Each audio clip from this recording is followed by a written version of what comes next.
Yo, what up, everybody? Welcome in real quick. So I got a little bit of breaking news going on, and yeah, TJ, what's up, man? Welcome in. Glad to have you in here. Yeah, we're gonna be discussing this latest rumor on the Google Pixel 10 and if it's a good or bad thing. And this has to do with basically, is the Pixel 10 series in the US going to be eSIM only? That is crazy. Because while some may say that this would be actually a good thing, there could be others who would feel that this is a bad thing. And so I'm just going to kind of like weigh out both sides, right? As you know, I just don't just stick to one side. I will examine both sides of this whole ordeal to just kind of see if this is something that, you know, we do need to be worried about regarding the Pixel 10 series. So as I wait for just a little bit more people to jump in, how are you doing today, TJ? How's things going for you? And for those who are joining in, feel free to say hi, hello, greetings, salutations.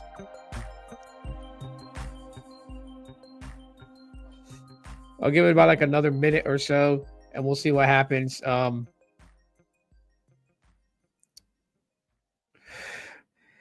yeah, it's some crazy rumors. Seriously, crazy rumors.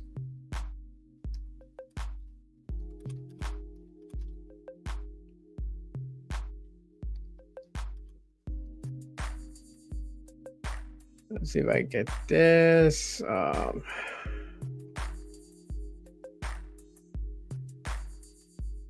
that's like way at the top. The whole layout of this is just so different. Wow, it is up there. Take that away. I thought it would be like a little bit bigger. Oh well. Anyways. Let's see.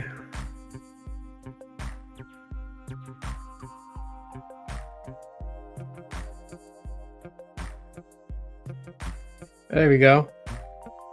We will be starting here shortly. Waiting for more people to come in. If you're jumping in, please feel free to say hello. Smash the like button.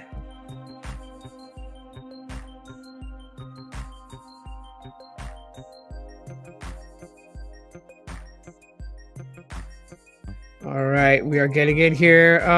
Crazy rumors are about what? The Pixel 10 being eSIM only. That's what I'm going to be discussing here in just a minute.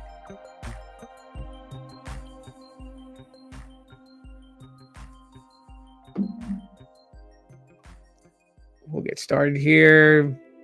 A few more seconds. We'll get into it. I usually just kind of like give time for like notifications to kind of go out. But anyways, what up? What's going on? Okay, so a lot of phones are going that direction because of people breaking the SIM cards, SIM tray. Yeah, I know what you mean by that. So that's what I said. I'm going to weigh out both options, right? Because there are some people who are worried about it going fully eSIM, and by rightful reason, they may. So this was brought up to my attention from Y Elkins on Facebook.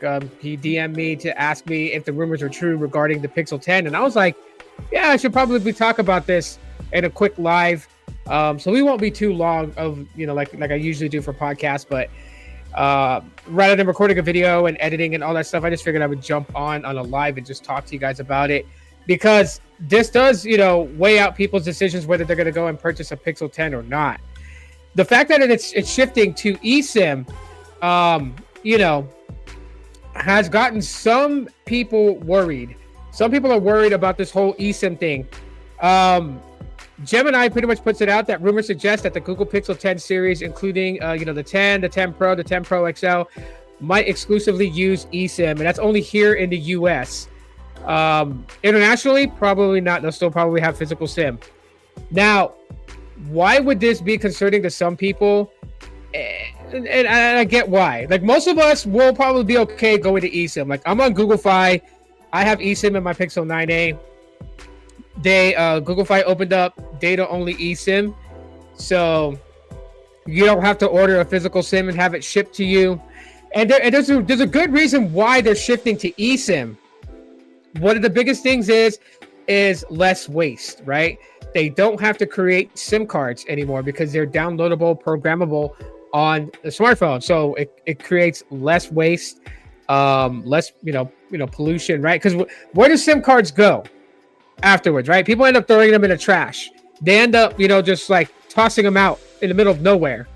If somebody gets their phone stolen, the first thing that people do is they try to pop that SIM out and throw the SIM away, so that way there's no data connection until they can get to where they want to go in order to try and wipe the phone and do whatever they're going to do with it, right? So, eSIM cards, over time they stack up. They create waste.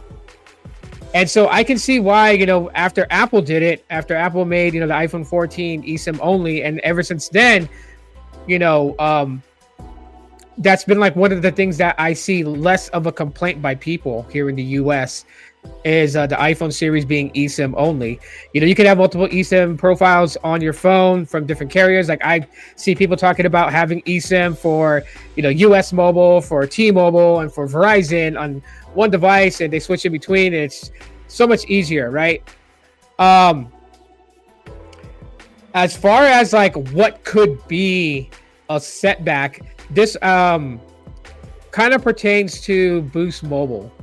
Boost Mobile would be the only one, because I do know that Boost Mobile allows eSIM on iPhone, and I do know that the Samsung Galaxy to get eSIM activated on Boost Mobile. But one device that I've never really heard that Boost has completely opened up for to getting eSIM basically installed on were Pixel devices. That anytime in the past when I had Boost Mobile and I would try to see if they could do eSIM on my Pixel, I would always get told by a chat representative like, hey, yeah, we don't support it just yet. They don't support all Android devices for eSIM just yet. And this has been going on for the better part of 3 years now. I would have thought by now that they would be supporting it. And for those who have Boost Mobile, if you want to check for yourself before buying the Google Pixel 10, I would say chat with the rep. Boost reps and just about any cell phone providers, customer care reps are going to know the answer to that question a few weeks before the phone launches. They basically get all the information that they need about this new phone that's coming out. So that way, when customers call in inquiring about, wanting to get that phone, wanting to get the Pixel 10, wanting to activate it, they will be able to tell you if they can activate it on eSIM or not. So that's something that I would definitely, say, as a suggestion, just contact your care rep and make sure that the phone can be supported for eSIM. iPhone's been on eSIM for years now, I believe. Yeah, since the iPhone 14. iPhone 14 went full eSIM here in the United States. See, not only that, say somebody tries to take your phone or whatever the case may be, you can call the company and transfer. Yeah, you can transfer the eSIM from one device to another. Yeah, it's so much easier to do that. But like for phone theft, I would rather leave my SIM in the phone to help me find it if I want to track it. Trust me, I've tracked a stolen phone before. Came so close to recovering it if the police weren't such idiots. I've been using eSIM for the last 2 years on iPhones. I don't see any difference between the actual SIM card. Yeah, it's more. I don't think anyone really has like this thing against physical SIM or eSIM. I think it's just more of the fact of like Boost Mobile, and like not a lot of people are on Boost Mobile, so I don't see a lot of people being like absolutely against this going full eSIM. But like I said, it prevents waste, right? So there's benefits to it, and then there's disadvantages to it. I think some people still prefer a physical SIM card, right? And I think people still want to have that choice. Like on my Pixel 9a, I have the choice to use a physical SIM if I want to, but I use eSIM. And I think that's what people really want. They want the option to be able to do what they want to do. If they want to go physical SIM still, they can go physical SIM. As far as there being like a difference between having an eSIM and a physical SIM on a device, does it mean you get faster speeds or anything like that? Absolutely not. There's not that difference that I've ever experienced being on eSIM and being on physical SIM. Did I see a difference in speed?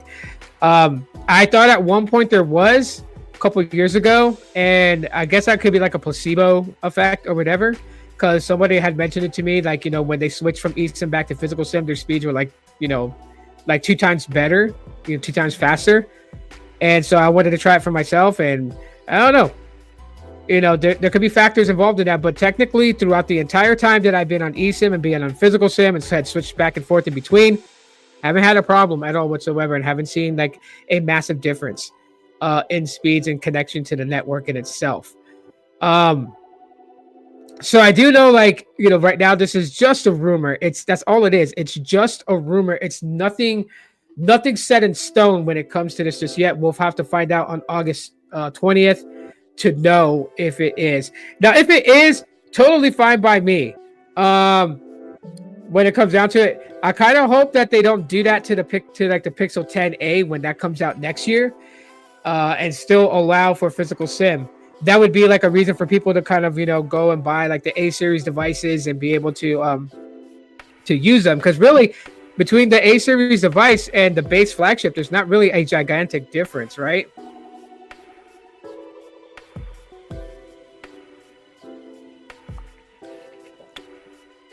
There's really not. So if there's not really a gigantic difference, then they could probably do physical sim on the A series devices to be like a selling point as to if you want that.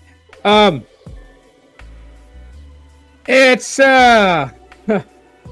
it's just kind of crazy because I could already see what's going to happen here soon. I know that people are going to complain because it seems that that's the most popular thing to do today in the tech space here on YouTube, is just to get on somebody's video or live stream and complain about the changes, right?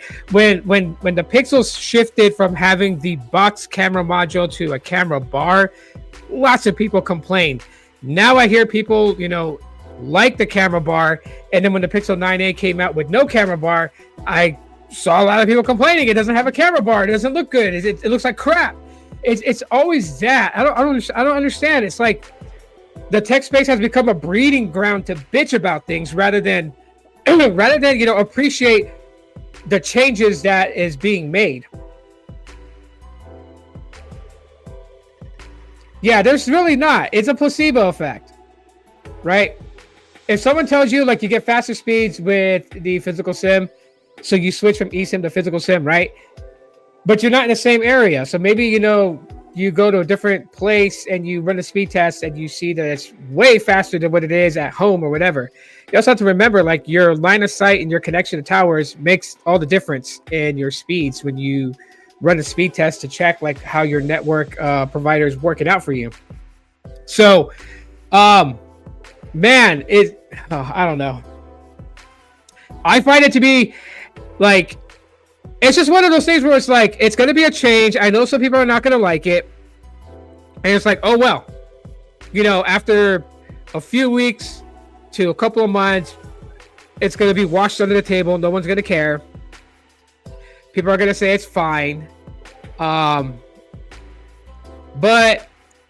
for those people who are with a provider that doesn't support eSIM on Android, which, there's very minimum, like there's like a minimum amount of providers that don't support eSIM on Android.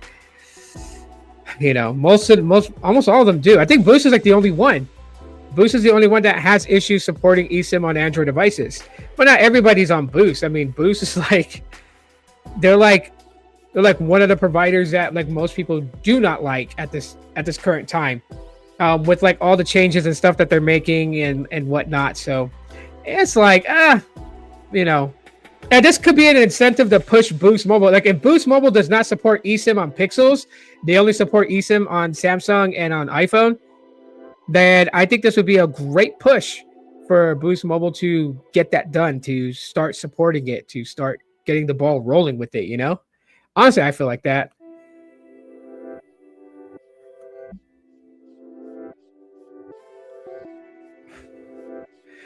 Remember back in the day when the companies introduced eSIM, and a lot of people didn't like it then.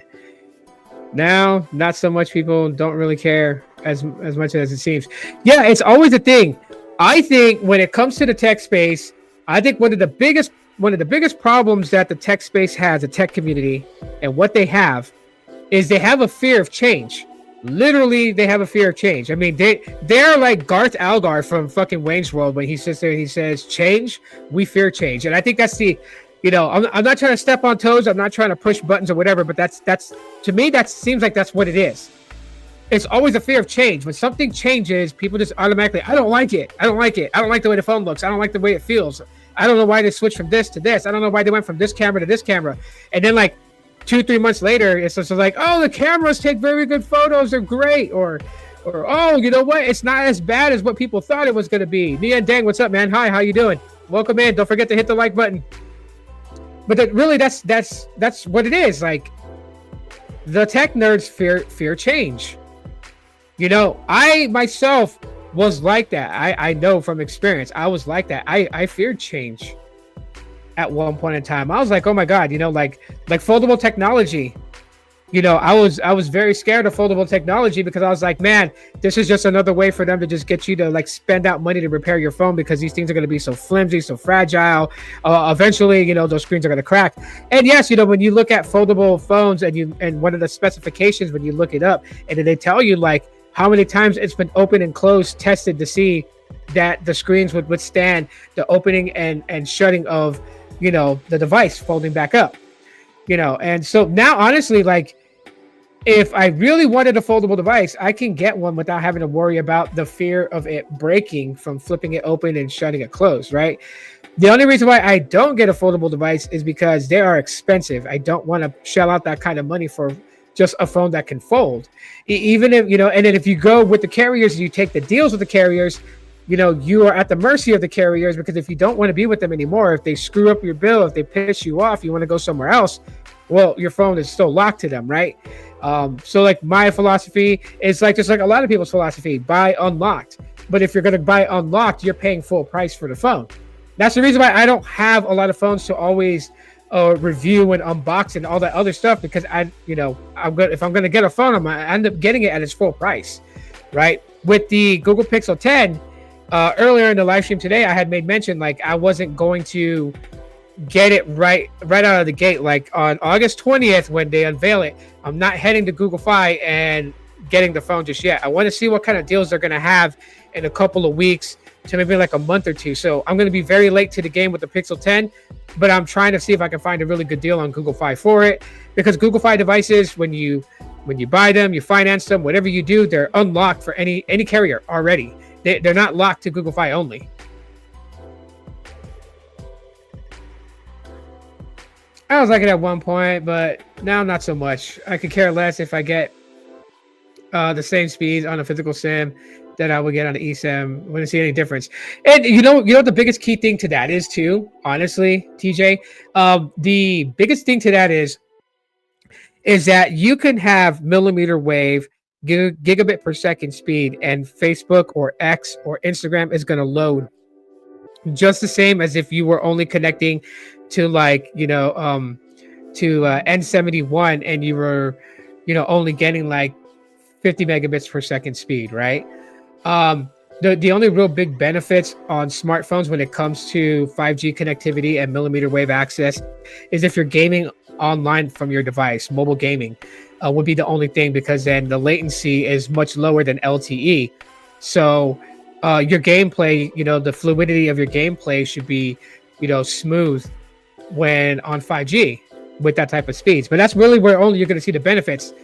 Or when you're watching YouTube videos, you should be able to stream it in 4K and not have a problem at all, right? Because it's like a friend of mine that was like, telling me like, his phone can record in 8K. And I'm like, that's great. Your phone can record in 8K, but most phone screens don't support 8K. So you're never really going to see the, like the full resolution of 8K on a smartphone device. You may see 4K, but you won't see 8K because there's not a display that supports 8K unless it's like a PC monitor that supports it, or like a smart TV that supports it. But smartphones don't support it. Yeah, so what's going to happen to kind of give you guys an idea, on August 20th for the Made by Google event, I'm going to live stream react to it. Okay. So I'm going to be live that day reacting to it. My wife already told me because she wants me to be able to react to it. She's scheduled herself that day off. So, because like my kids get early release on Wednesday, my daughter, my youngest daughter, my youngest son, they get out at 11:30 from school, and so to make sure that I can do a live stream, and be able to interact with everybody, is literally, she's taking a day off so she can handle the kids. I'll be live reacting to the Made by Google event, and after the event is over, I'll be heading over to the Google Store website and showing you guys what kind of trade-ins you can get to get the Pixel 10, and whatnot. I could cloud game on N77, so mid-band might be overkill. Yeah, millimeter wave might be overkill for gaming. Yeah, but it's not really the speeds, it's the latency, right? 5G latency is lower than it is on LTE, and when it comes to mobile gaming and online gaming, you want as low of a number for latency as possible. So really, like the 5G speeds and everything, yeah, it's overkill. So it really makes no point. It's, Facebook is going to open just as fast. I can tell you now, the trading for these are kind of, yeah, they are. And you know what? Like, to be honest, I don't have high expectations for Google when it comes to trade-ins, because they've never really been good at, like not good, but they've never really been in that realm to compete, like say with the likes of Samsung. Like if you pre-order on Samsung a new device that they just unveiled or whatever, right? If you trade in like, say like a Galaxy S24 for like, the Z Fold 7, you could probably get like $800 off, right? Google doesn't really do that. Like the most I've seen, they may do like $500, they may do like $400. But usually like the highest priced phones to get like nearly almost the entire amount of the phone credited off is if you trade in an iPhone, right? So like iPhone 16 Pro Max, iPhone 16 Pro, iPhone 16, iPhone 16 Plus, and you'll get like top dollar for those phones as a trade-in for the Pixel 10. So the Pixel 10 is going to be $799. That's what's rumored, that the price is going to be the same as last year for the Pixel 9. So you may be able to trade in like an iPhone 16 Pro Max and get like, $600 off. So you only pay like $100 for the Pixel 10.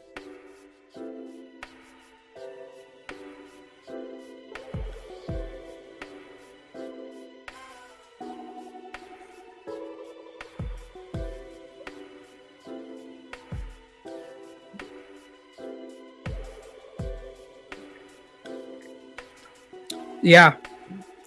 So, it may seem bad that the Pixel 10 may not support physical SIM, but at the same time too, that's where everything is going. If the Pixel 10 does it, then you could bet your bottom dollar that when the Galaxy S26 Pro comes out, it's more than likely probably going to be eSIM only.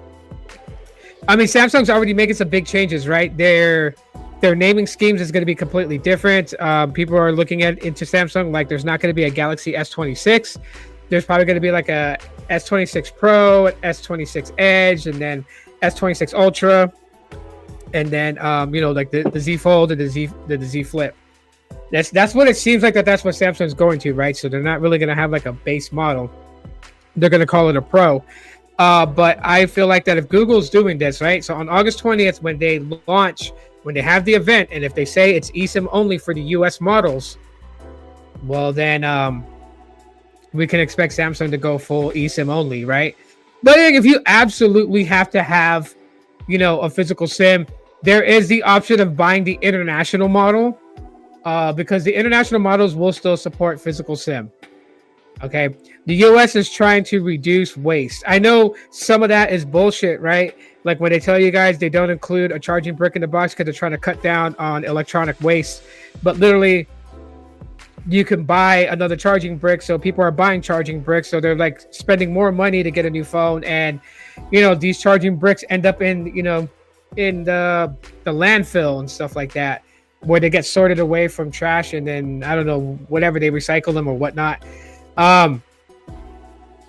Yeah, this is one of those things because physical SIM cards, the material that's used to make it, to create it, they can cut back on that waste, and that really is an actual reduction in waste. No physical SIMs being created anymore is a good thing, right? A lot of companies are also kind of like incentivizing people moving over to eSIM. The only thing that I would say I really want is for the carriers to kind of step their game up for eSIM activations, eSIM downloads, and transferring from one device to another. Some carriers require you to call in or chat in with a rep and get that done, right? Like Helium Mobile. If I went eSIM on Helium Mobile, I would have to chat with them to get it moved to another device. I like the way like Visible does it. Like Visible by Verizon has security for eSIM transfers.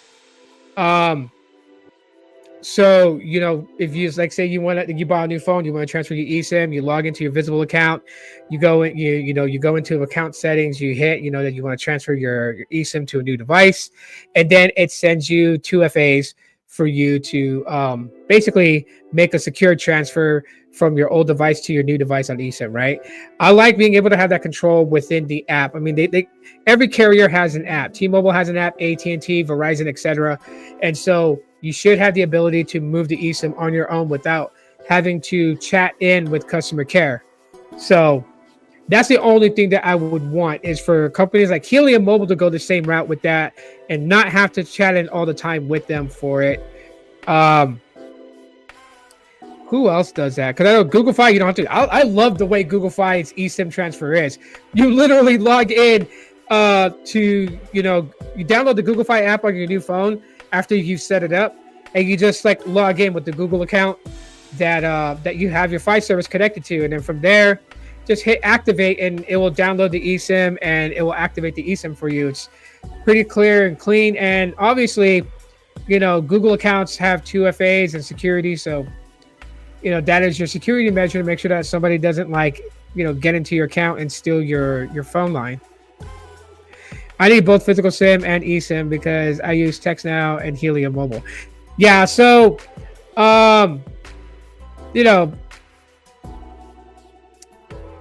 don't know about TextNow, but yeah, Pixel 10 probably wouldn't be in your book if it's true. Okay, so this is still rumors though. This is one thing I want to make everyone clear of. It is still rumored that the Pixel 10 is going to be full eSIM. It may not be. It may be, somebody heard that, Pixels will in fact go full eSIM, maybe with like the Pixel 11 the following year. We don't know. So it's rumored, but I do want to come on here and say to people that, I'm okay with that change. I just think if Boost Mobile doesn't support eSIM on all Android devices, this is now time for them to make that happen. They've been holding on this too long. Like I remember when I started working for them a couple of years ago, and that was the thing that was mentioned quite a bit, was like, if you have customers that have Android devices that ask about eSIM, let them know it's not supported right now, but it will be here soon. And yeah, that was like 3 years ago. Yeah, you could do dual SIM with eSIM. You definitely can. So on my Google Pixels, I've actually had DSDS working with 2 eSIMs. When I was using US Mobile, and how US Mobile was giving you guys an additional line to have like a secondary network to connect to. So I had my main primary line, which was on Darkstar. I had that, for phone calls and texts, and then I installed the secondary network eSIM, and they were both on at the same time, which is really weird because the way US Mobile did it, they gave you an additional full phone line. So if your secondary, choice was like T-Mobile or Verizon, that number that's obviously assigned to that line, you would get text messages and phone calls on. It was so weird. So yes, absolutely.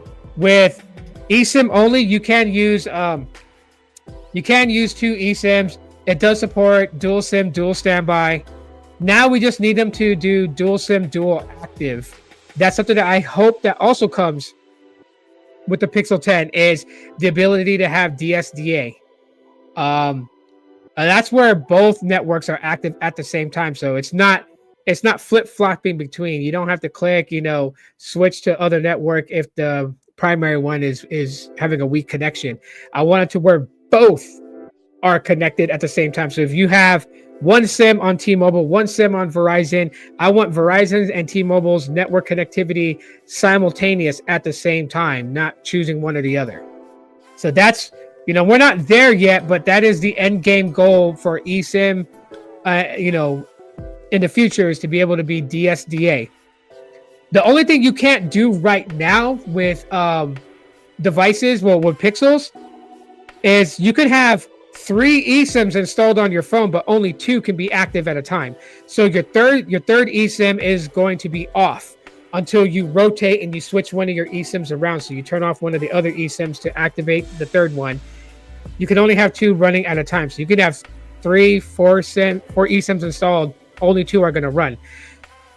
Which is something that I hope that Samsung Galaxy devices do today. Because like my S21, it can have a physical SIM and an eSIM, but it cannot run both of them. So you can't have, dual SIM, dual standby on my S21.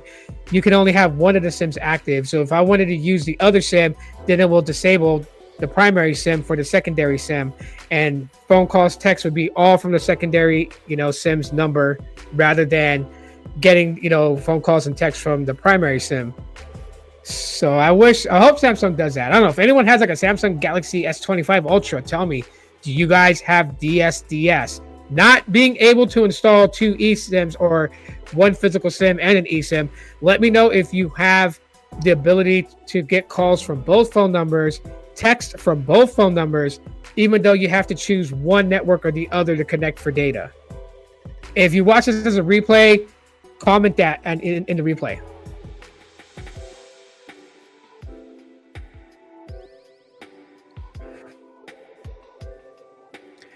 It'd be awesome if eSIM allowed connections to be bridged. That is what they intend to do with dual SIM, dual active. That would be absolutely be cool. Absolutely. You just received a portable solar generator kit. Nice.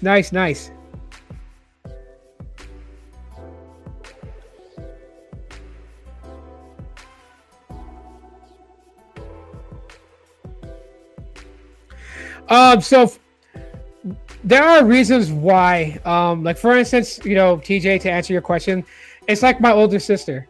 My older sister is on a legacy T-Mobile plan, and I know that she is going to flip her wig when they force her over to these newer ones, because the plan that my sister has, I think her phone bill is like $147 a month, and she has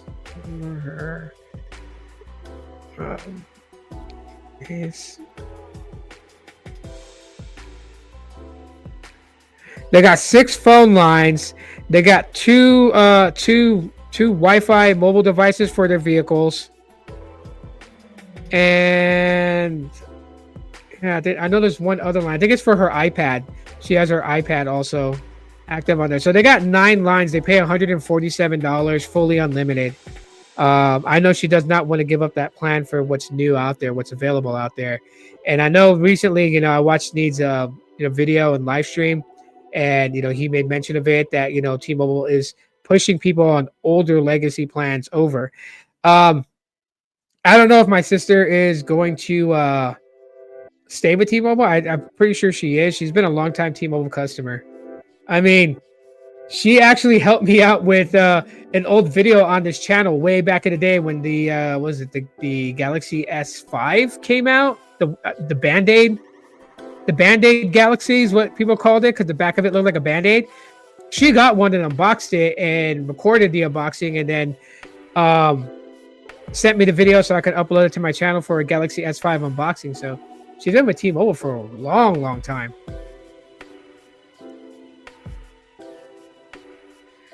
Stay tuned for the unboxing. Well, like I said, I made it clear. I'm not going to pre-order it when it launches. I'm going to wait and see if there's any deals that come to Google Fi. Like if Google Fi, which I know they will have a deal for the Pixel 10, if they're like, sign up now or upgrade on Google Fi to the Pixel 10 and get $250 off or $200 off, and I'll grab it then. Yeah, I wanted to pre-order it because I'm so excited for the Pixel 10. I really want to try out the Tensor G5 and see if I notice any major differences between that and the previous tensor processors that were manufactured by Samsung. I want to see if there's like a difference, power, performance, efficiency, all that I'm going to be judging on the Tensor G5. And but then BTech was like, yo, like why get it? Why order it day of launch, when you could be missing out on a really good deal that will come like a couple of weeks later. And he's right, because I would rather, get the phone for like $200 off, right? That'd be cool, because it would be like the same price as my Pixel 9a. Even my Pixel 9a is not, I'm not paying full price for my Pixel 9a. It was like $250 off. Or, yeah, like basically the total that I'm paying, the total that I financed my Pixel 9a is $250. Just about. That's what basically, well, I gotta be honest.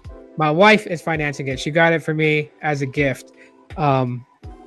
So, and then you know what? Like, she got me a Pixel 9a as a gift, and I believe it was for Father's Day, right? Because she got me the Pixel 8a for Father's Day last year. She got me the 9a for an early Father's Day gift this year. She got it for me in April, and then so it was funny because I was getting her the Pixel 9a. I was getting hers in the peony color, so she's got the pink one. I got the iris color. And yeah, you know what? Like, the Pixel 9a is still a solid phone. I like using it. It's still good. Nothing wrong with it. So yeah, I can kind of hold off a little bit on the Pixel 10, But yeah, I guess that's pretty much like all that I have right now. Like, if you guys missed the live stream earlier, catch the replay. But yeah, I just wanted to jump on a live real quick, just talk to you guys about the eSIM rumors, good or bad, get your guys' thoughts on it. If you're watching the replay, comment below what your thoughts are of if the Pixel 10 series is full eSIM only in the US, if that's a good or bad thing in your eyes. I would love to know your guys' thoughts, opinions, or emotional outbursts. Everyone who came in, Braganta, Nguyen, Titus, TJ, thank you guys for coming in and hanging out. If you're just joining in now, catch the replay to hear everything that's going on regarding the Pixel 10 and this eSIM only rumors. But yeah, I do have to get going for the evening. Happy Friday to everybody out there. Aloha Friday. Enjoy your weekend, the start of your weekend. I'll talk to you guys later. See you guys on Monday with another video.